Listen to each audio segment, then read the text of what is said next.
Bismillahirrahmanirrahim. Qala Rasulullah sallallahu taala wa nafa'ana bihi wa bi hidayah sanadihi Nabi Muhammad radhiyallahu anhu qala Rasulullah sallallahu alaihi wasallam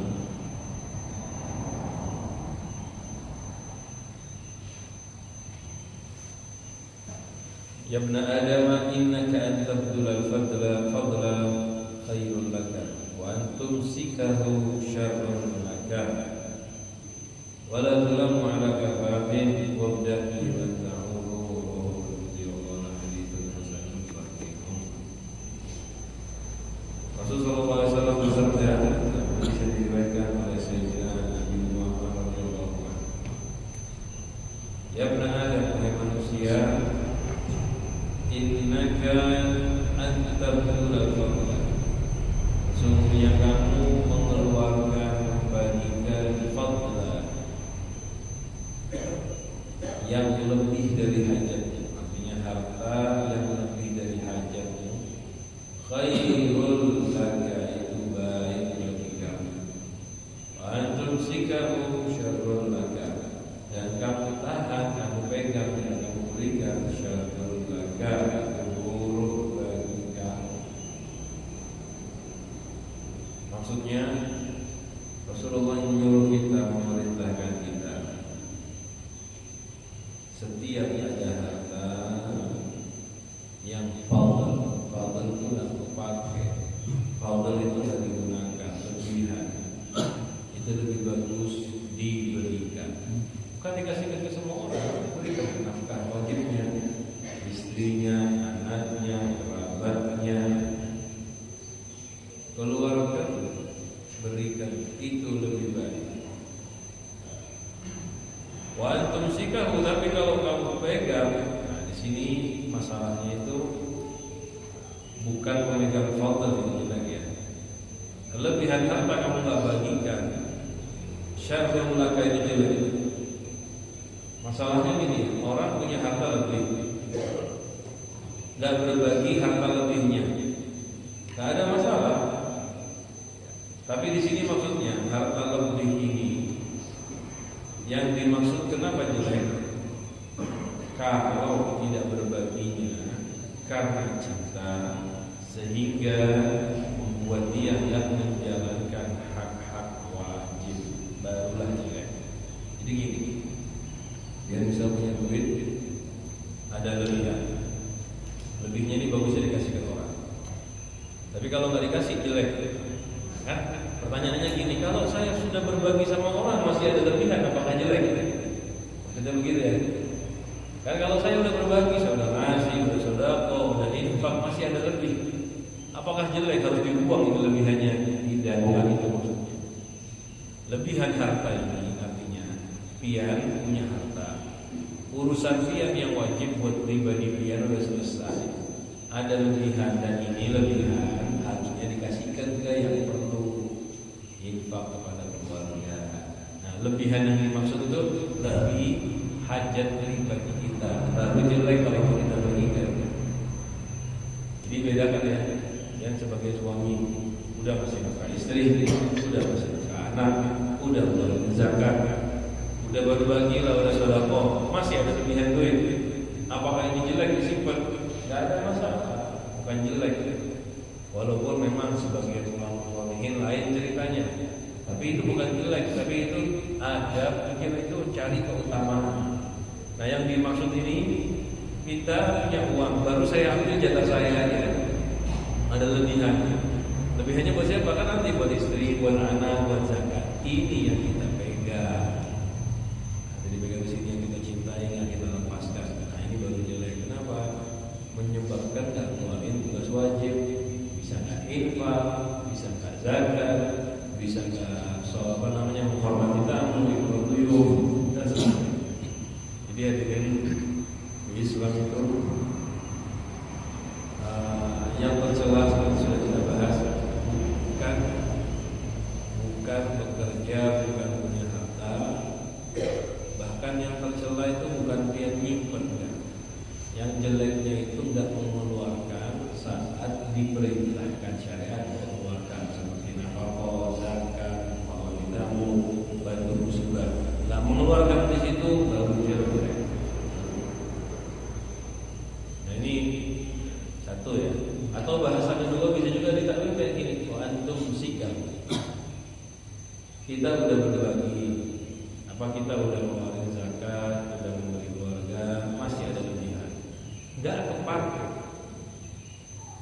Kadang ada orang gitu ya, udah beres, belanja pribadi udah selesai, rumah tangga udah selesai, bahkan wajib udah beres, zakat, sodako bahkan udah beres, masih ada lebihan. Rezekinya banyak, lancar. Ini lebihan ini buat apa? Cuma ditabung kan, diam nggak bergerak. Memang dasarnya ini nggak jelek kalau disimpan, karena dia udah jalankan tugas. Tinggal dipakainya buat apa nanti. Tetapi kalau dipikir-pikir, dihitung-hitung, harta ini kita biarkan, kita diamkan, kan jumlahnya lama-lama bertambah. Satu, kita membiarkan satu manfaat kebaikan dan sampai kepada orang lain. Memang ini punya kita, hak kita. Saya udah zakat, saya udah segala, nggak dosa loh ya. Yang udah punya duit, udah zakat segala macam, masih ada lebihan disimpan, nggak dosa. Cuma saat dia menyimpan ini, satu, berarti kan duit nganggur, nggak ada gunanya. Makanya ini yang disebutkan lebihan, lebih. Tapi ada hajar. Kalau ada hajar lah cerita. Ini nggak kepakai. Sekarang ada sesuatu nggak kepakai, nggak ada manfaat, dibiarkan saja. Sedangkan orang yang perlu masih banyak. Betul, kita udah zakat, udah sedekah, tapi belum cukup kan untuk membagi orang lain. Masih ada yang lapar, masih ada yang ini. Bagus ini dikelola. Entah biar bikin usaha, biar orang banyak pegawai, atau yang mungkin kayak sahabat-sahabat dulu, mereka nggak menyimpan banyak-banyak, nyimpannya terbatas, agar tidak hilang manfaat harta ini. Atau bukan karena hilang manfaat juga, sifat manusia itu kalau udah nyimpan sesuatu, subhanallah, susah mau mengeluarkannya. Udah nabung sesuatu nggak kepake, misalnya udah harta, beli apa nggak kepake, nganggur. Semakin lama kita pegang, semakin sulit untuk melepaskannya. Tambah lama tambah susah, tambah lama tambah susah. Padahal nganggur, padahal nggak kepake, padahal nggak guna mungkin. Apapun yang kita pegang dalam jangka waktu yang panjang, itu akan ada kesenangan tersendiri dalam memilikinya. Nah, itu yang dibilang takut buruknya tuh di situ. Takutnya ini sekarang cuma lebihan duit. Sekarang dia punya lebihan duit berapa misalnya? Ini lebihan. Kan nggak apa-apa, nggak dosa yang disimpan, nggak apa-apa. Tapi lama-kelamaan lebihan ini kalau kita cintai, bisa jadi beberapa waktu ke depan sudah nggak jadi lebih, tapi jadi tugas dizakatin. Zakat. Yang punya duit 100 juta, misal kena zakat ya, misal kena zakat. Kita sayangi duit itu. Saya udah sedekah, udah segala macam, udah zakat tahun ini. Duitnya disimpan. Sampai tahun depan ada zakat lagi ya? Ada, tahun depan ada zakat lagi. Nah kalau kita udah pegang bertahun-tahun, tahun depan zakat. Akhirnya pas ngeluarin zakat, kadang-kadang nanti setan datang, sayangnya duit tabung-tabung berkurang terus tiap tahun di zakat ini. Akhirnya digerakkan sama setan, ditipu. Biar apa? Biar tidak berzakat. Nah, baru jeleknya itu nanti di situ. Sekali lagi ya, bukan nyimpan hartanya jelek, tapi penyebab nantinya saat menyimpan berlebihan. Kita hadirin dalam bahasa semacam ini harus agak jelas ya. Soalnya nih kalau salah paham, berarti kita nggak boleh nyimpan kan begitu. Imam Ghazali itu di kitab Ihya menyebutkan kita boleh menyimpan harta dan nggak dikatakan koma, nggak dikatakan jelek. Berapa banyak yang kita simpan? Ukuran ada khilaf ulama ya. Satu mengatakan 1 tahun. Jadi boleh iddikhar setahun. Ini ngalir ya. Jadi biar nyimpen duit untuk setahun ke depan hidup. Kadang-kadang kan kita kan dari bulan habis juga bulan ini. Ini nggak nyimpen buat 1 tahun ke depan boleh. Bisa biar lancar rezeki kerja dapat, boleh nyimpen sampai 1 tahun ke depan. Sebagian lagi mengatakan batas kita boleh nyimpan berapa, yang dikatakan lebih itu berapa? Yang dikatakan lebih itu adalah ukuran umrul ghalib, umur normal. Ini penting ya. Kalau kita tahu definisi lebih itu berapa, nah, sembarangan enak. Jadi harta yang dihitung lebih itu apa? Kalau kita punya uang, ukuran umur normal hidup manusia. Kalau kita hitung kalkulasi duit kita segitu, lebihnya baru yang dikatakan lebihan yang tidak bermanfaat, yang bahaya di situ. Jadi misal 1 miliar, 50 tahun. Normalnya orang meninggal berapa? 63 misalnya. Berarti punya duit seukuran 13 tahun. Ini banyak kan? Banyak kan? Punya duit tabungan untuk biaya hidup 13 tahun. Kalau sekarang di Banjarbaru biayanya 4 juta misalnya. 4 juta per bulan. 4 juta kali 12 bulan, 48 juta per tahun kali 13, 624 juta. Jadi bisa kemudian misalkan ya, satu keluarga kan hitungannya. Jadi kita sebagai kepala rumah tangga punya duit seukuran tadi. Kalau umur 50 tahun kan berarti kan biaya hidupnya sampai 600 jutaan ya.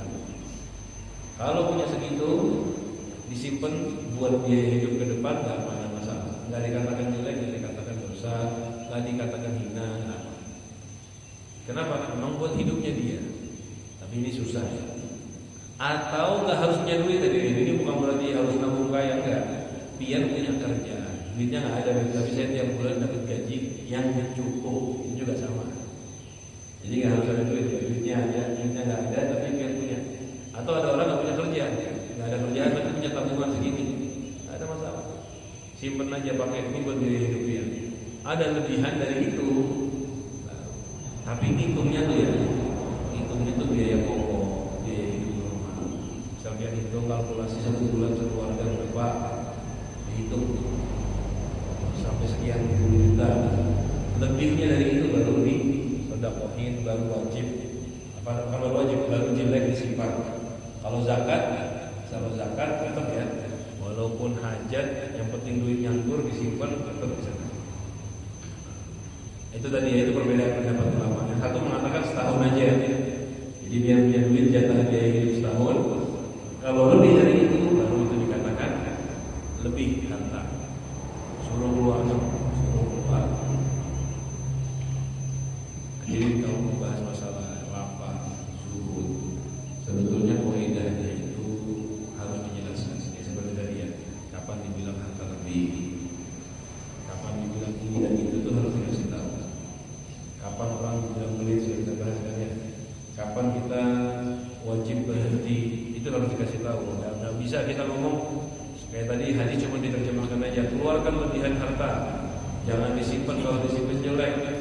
Nah, nanti orang tuh bingung lebihannya kayak gimana ukurannya. Ada orang hari ini lebih, tapi duitnya kepake buat besok. Apakah dosa dia nyimpan buat besok? Ya enggak. Apakah jelek? Juga enggak jelek. Memang besok kita. Sampai berapa lama boleh nyimpan? Ya tadi istilah ulama. Sebagian mengatakan 1 tahun, sebagian mengatakan umur hidup normal manusia berapa lama. Jadi dia ngitung. Seandainya dia nggak ada pemasukan, per bulan nggak ada pemasukan, duit yang ada ini kalau dipakai bisa berapa lama? Sampai seperti itu. Wala tulamu ala kafafin, dan kalian itu tidak tercela kalau kafaf. Apa kafaf? Punya harta yang pas-pasan saja, cukup makan, minum, pakaian, tempat tinggal. Ya, nggak masalah tercela. Kita tuh cuma punya cukup aja, nggak bisa yang lain-lain, karena bisa perjalanan, nggak bisa nongkrong ke kafe, nggak jelek, bagus-bagus saja. Betul saja. Dan cukup tadi ya, cukup itu cukup betulan. Pakaian layak, rumah layak, entah beli ataupun sewa, tempat tinggal, kemudian makanan itu layak. Kalau hajatnya, perluannya dia layak, itu nggak ada masalah, cukup. Dia boleh dan kayak gitu nggak ada masalah, ya, dia nggak tercela. Dia bekerja cari harta biar apa? Biar cukup ya, bukan syahwat. Ya Pak, nggak harus kaya, tidak harus kaya. Jadi di Islam tuh nggak harus kita miskin, fakir. Alasannya zuhud harus fakir, tidak harus. Dan juga kita nggak harus kaya. Fakir tidak tercela, kafaf tidak tercela, pas-pasan. Jadi di Islam tuh nggak ada tekanan, nggak ada. Yang ditekankan cuma satu aja, jangan cinta dunia, itu aja. Jangan menyimpan yang tidak berguna. Tekanannya di situ. Kadang kita manusia hadirin punya pikiran. Kalau harta pas-pasan, kita tuh ngerasa disaingi, ngerasa rendah. Ada pikiran seperti itu. Rasulullah menghapus pikiran ini. Jangan sampai punya pemikiran kalau nggak punya duit itu jelek, kalau nggak punya duit itu nggak mulia, nggak terhormatnya. Tapi saya nggak dihormati sama orang lain karena saya nggak punya uang. Jangan bertemu sama mereka. Saya ketemu assalamualaikum, waalaikumsalam. Kadang ada orang yang nggak ngerti batasan. Kita jangan ikuti batasan mereka. Ada orang yang nggak ngerti sopan santun. Jangan kita turutin caranya mereka berpikir. Kita cukup menghindari, selesai. Di dunia itu seperti itu ya, Pak. Siapapun orangnya. Kadang-kadang tuh ada orang kesian, sibuk memikirkan validasi orang lain, pikiran orang lain.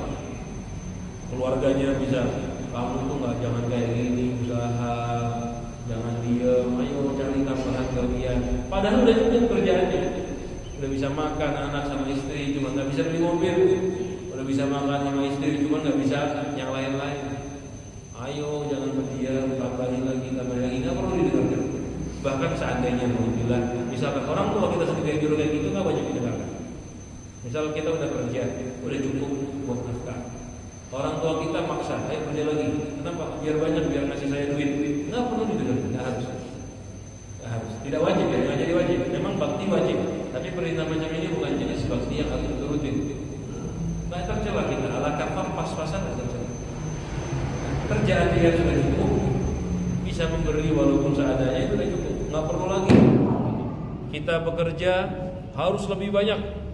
Kita bekerja harus lebih giat lagi. Kenapa? Biar bukan cuma pas-pasan, biar bisa ini dan itu. Nggak perlu. Justru lingkungan kayak gini nggak baik buat kita. Soalnya Rasulullah yang bilang, kalau ada orang yang bertentangan dengan ini, berarti bertentangan dengan Nabi. Siapa yang kita dahulukan? Kita itu nggak tercela sedikit pun. Dan jangan nanti alasan ditipu setan. Biasanya setan ini bermain. Kalau punya duit banyak, duit banyak tuh nyaman. Nanti sedekah gampang, bohong itu. Ini sekarang ya, kita hidup pas-pasan. Bisa bekerja, bisa nambah juga ya. Kerjaan sudah cukup, kerjaannya nyaman. Bisa ke masjid, bisa ibadah. Setan datang, tambahin. Kata setan, enggak, saya nggak mau, saya udah cukup, udah nikmat ibadah. Melalui lingkungan, kayak tadi, wah ini kamu, ini lihat tuh kawan kamu, lihat tuh adik kamu, lihat tuh ini udah punya itu, lihat tuh paman kamu, lihat tuh saudara kamu, ipar kamu, banyak tuh yang sering kayak gitu. Dan saya udah cukup, datang lagi. Bahasanya berbeda sekarang. Setannya lebih pintar kan. Kamu kalau punya harta rezeki, kamu bisa sedekah. Bayangkan seberapa banyak pahala. Nah, ditipulah. Karena orang baik itu kan semangatnya ibadah. Ditipunya malah ibadah sama sedekah. Akhirnya semangat saja. Sudah kerja, udah cukup. Saya ngomong ini bukan orang malas ya. Orang udah bekerja udah cukup. Cuman dia nggak mau ngejar lebih. Dia mau cukup saja. Udah cukup selesai. Buat saya harus banyak. Buat apa? Buat sodako. Sodako itu nggak harus pakai uang. Biasanya kayak gini, nanti pas ngejar lebih dapat, malah tambah susah sodako. Subhanallah, dunia itu kalau pian dapat tidak, semakin banyak semakin sulit sodako. Dan ini yang sudah sering kita bahaskan. Duit itu harta itu. Semakin banyak masuk kepada kita, semakin kita kejar, semakin susah. Benar. Semakin kita kejar, walaupun jumlah tambah banyak, tambah repot, tambah berat. Nah, sampai melihat orang-orang yang kaya-kaya yang jadi pemimpin itu, kalau korupsi sampai miliaran, triliun, ratusan miliar, apakah mereka karena kurang duitnya? Enggak. Justru tambah tomat. Bukan cuma nggak mau sodako ya, bukan cuma mereka pelit, tapi mau merampas haknya orang lain. Orang tuh semakin kaya malah semakin merampas haknya orang, bukan cuma nggak sodako, mau ngerampas. Ya, jangan kaget, tapi ada orang kaya sodako. Kadang-kadang memang ada pemimpin-pemimpin, calon-calon itu sodakonya 10.000, nyolongnya 1 juta. Sodakonya sedikit, ngerampasnya ratusan juta. Ya memang kayak gitu. Sodakonya mereka itu tipuan. Dia ditipu setan, dia sedekah, dia dapat pahala sekaligus kampanye. Habis itu rakyat disiksa. Jangan, orang itu semakin kaya, semakin banyak harta, dia malah semakin koma, semakin sulit sedekah. Walaupun dohirnya sedekah, di balik sedekahnya ada kejahatan mengambil harta yang kita. Jadi itu terjadi di mana-pun, dari zaman dulu sampai akhir zaman kiamat. Nah, karena itu Rasulullah mengingatkan kita, wala tulamu ala kafar. Nabi Muhammad itu kadang-kadang menyampaikan bahasa seperti ini aja. Wala tulamu ala kafar. Kalian tidak tercela kalau berpuasa. Bahasanya pendek, tapi maknanya panjang. Kita nggak apa-apa pas-pasan. Kalau berlebihan, bahaya. Wabda biman ta'mur. Lalu ketika sudah infak mulailah dengan hak orang yang dia nafkahi. Ta'mul untuk Allah yang dibawa nafkah dia. Nomor 1, istri. Farad cabang. Nomor 3, usul atas. Artinya usul itu orang tua, kakek dan sebagainya. Jadi urutan nafkah wajib itu dari situ. Istri, anak, orang tua ke atas. Urutannya seperti itu. Wabda biman ta'mul. Mulailah dari orang yang wajib dinafkahi keluarga. Hadis selanjutnya riwayat Sayyidina Ubaidillah bin Ihsan Al-Ansari radhiyallahu anhu al-Harbi Al-Ansari al-Harbi.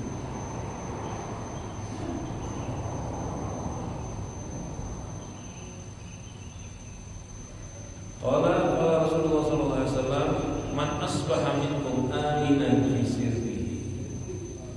Ini hadis mengajarkan kita bersyukur dan hadis ini. Barang siapa yang memasuki hari dunia itu menjadi asbaha itu masuk pagi. Tapi di sini maksudnya menjadi.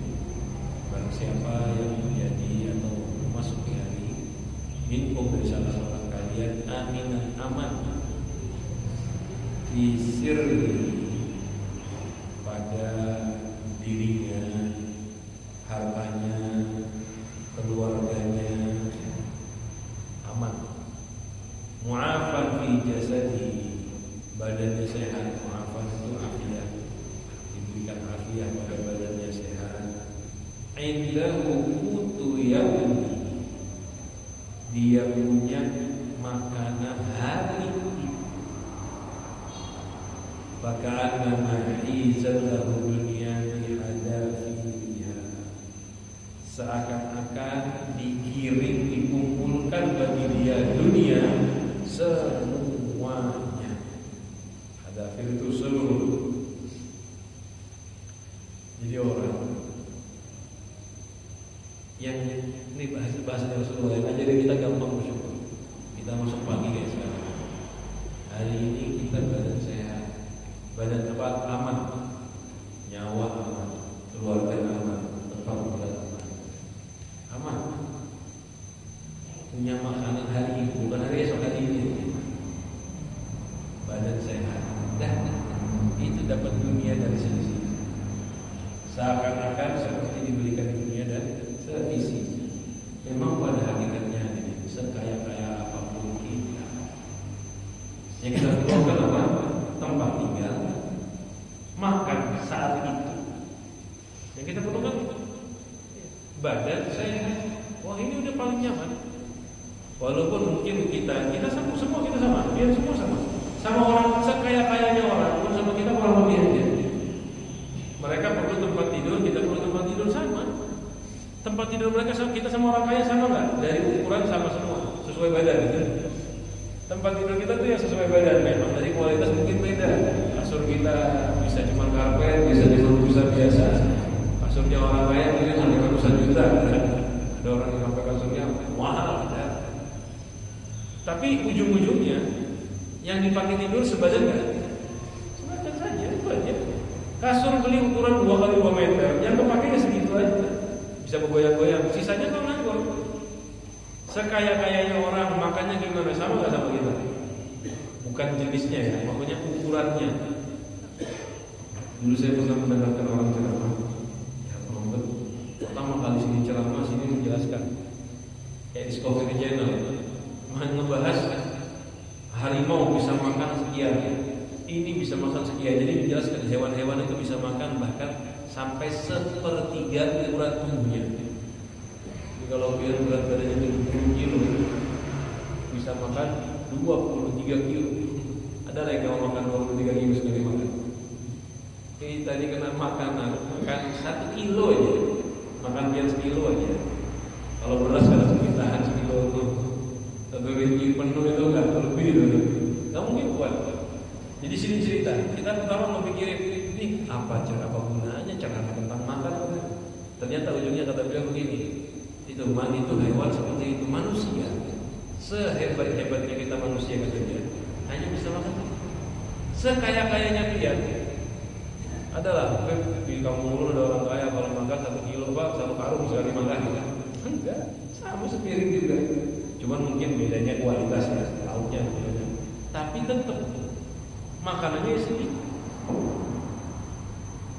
Makanannya segitu. Rumah ya seganal-ganalnya rumahnya kepake ya segitu-gitu juga. Cuma mungkin mereka bisa keluar jalan dan macam-macam. Intinya kalau orang sadar hakikat ini, ya saya alhamdulillah udah bisa tidur, kamar udah ada. Jadi biar punya rumah ukuran 5 kali 5 sama ukuran 50 kali 50 sama kalau orang yang paham. Karena yang dipakai tidur ya segitu, duduk ya segini aja, badan kita lain kayak raksasa mungkin perlu rumahnya gananya 1 kali 1 kilometer kan gitu. Kalau tidak ya cukup. Subhanallah ya. Ini pemikiran Nabi Muhammad ngajarin kita kayak gitu. Hasilnya apa?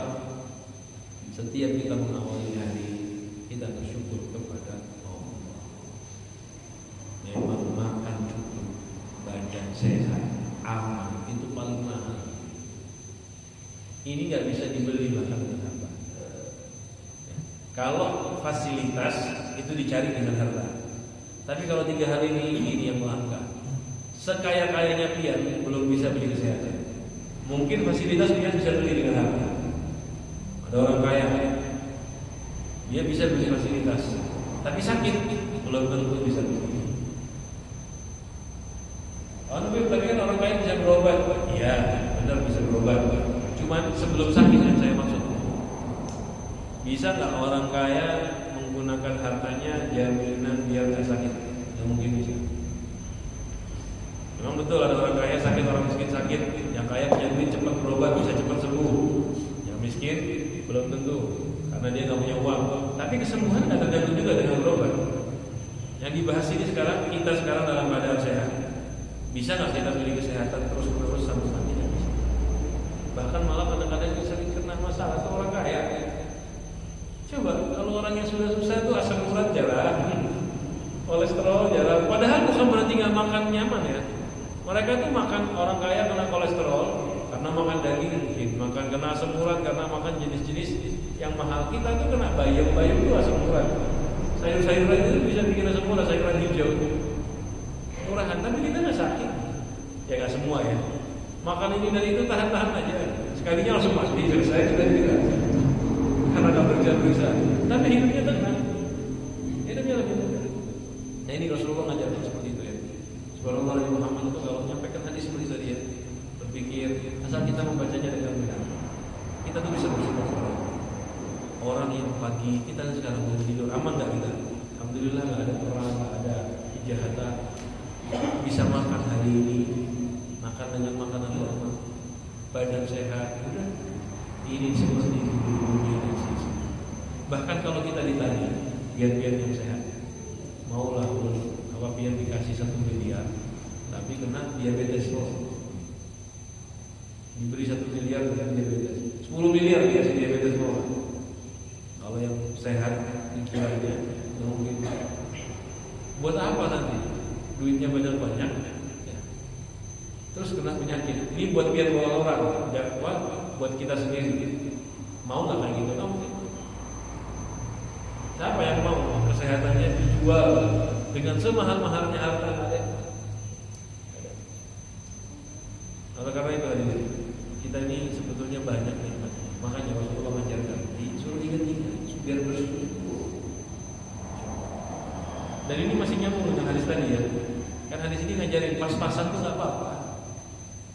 Hadis selanjutnya bahkan lebih kuat lagi Jadi Sayyidina Amr bin As radhiyallahu anhu, Abdullah bin Amr bin As radhiyallahu anhu, anna Rasulullah sallallahu alaihi wasallam Rasul bersabda, "Qad aflaha man aslama wa kana rizquhu kafafa wa qanna'ahu Allah bima ataahu."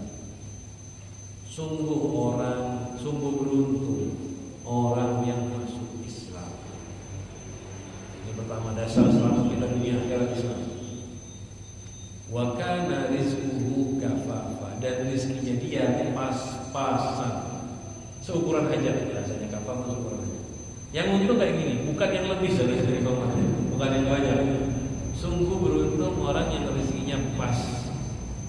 Wa qanna'ahu Allahu bima ataahu, tapi Allah kasih dia qanaah, merasa cukup dengan yang dia miliki. Ini hadis ini mirip dengan hadis selanjutnya saya bacakan. Nabi Muhammad sallallahu alaihi wasallam radhiyallahu anhu annahu sami'a Rasulullah sallallahu alaihi wasallam yaqul, "Tuba liman hudiya ila Islam." Beruntung orang yang diberi hidayah Islam. Wa kana 'aishuhu kafafa, dan biaya hidup dan hidupnya dia cukup pas. Wa qani'an orang yang seperti ini untung, karena pada hakikatnya rizki itu saat kita cukup baru bermanfaat. Merasa beruntung. Kalaupun dia diberi banyak, biar merasa susah. Makanya dari sini beruntung orang yang pas ya cukup. Yang rezekinya nyatanya cukup, misal keseluruhan misal 100 ribu, dikasihnya pas 100 ribu. Itu beruntung. Bukan yang rezekinya perlunya 100 dikasih 1 juta. Kalau secara akal kita ya, orang perlu 100 dapat 1 juta, perlu 100 dapat 100. Siapa yang untung? Siapa yang beruntung? Perlu 100 dapat 1 juta. Itu secara akal kita. Dia yang untung, dia yang sukses. Kalau perlu 100 dapatnya 1 juta, pasti dia lebih untung. Tapi Rasulullah bilang enggak. Yang perlu 100 dapat 100 itu yang beruntung, itu yang sukses. Tapi dengan cara dia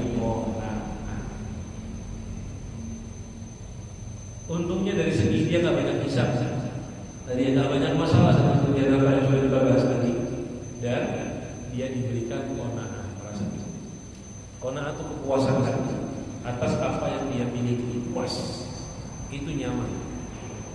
Nah, kalau orang diberikan kekayaan sebanyak-banyaknya tapi nggak diberi qanaah, diberi kepuasan hati, nah inilah orang-orang macam ini yang susah, yang macam inilah yang nggak nyaman hidupnya. Nabi menjelaskan, wa bima qasamallahu laka takun aghnan, ridho dengan rezeki yang diatur oleh Allah kepada kamu, kamu menjadi orang paling kaya. Jadi orang paling kaya itu bukan paling banyak duitnya, paling menerima rezeki yang diberi, bersyukur. Nah, kalau kita sampai berbuat qanaah, kita akan menjadi orang paling kaya. Kita rasakan sendiri. Berapapun yang dia dapat, coba terima kasih. Alhamdulillah, ini nyaman. Rasa puas ini enak ya. Tapi kalau dapat banyak, sebanyak apapun kita nggak puas, tetap hidup kita. Mudah-mudahan kita diberikan rezeki yang cukup, diberikan kepuasan